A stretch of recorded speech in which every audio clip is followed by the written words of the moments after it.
Most of us, when we think of building a new habit, we often make a very huge mistake in the beginning that makes us to stop practicing that habit even before a week since we started.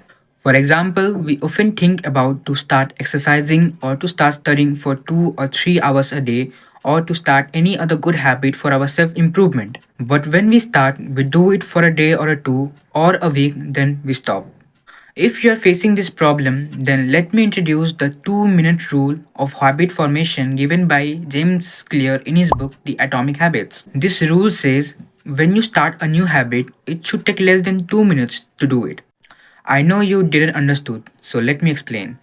You will find that nearly any habit can be turned into a 2-minute version. Like if you want to study for 3 or 4 hours a day, then you can start by just studying for 5 minutes every day. Or if you want to jog for 5 kilometers every day, then you can start by just walking for 5 minutes every day.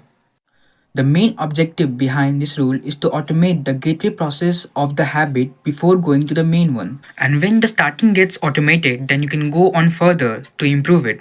And that's how you make a habit regular.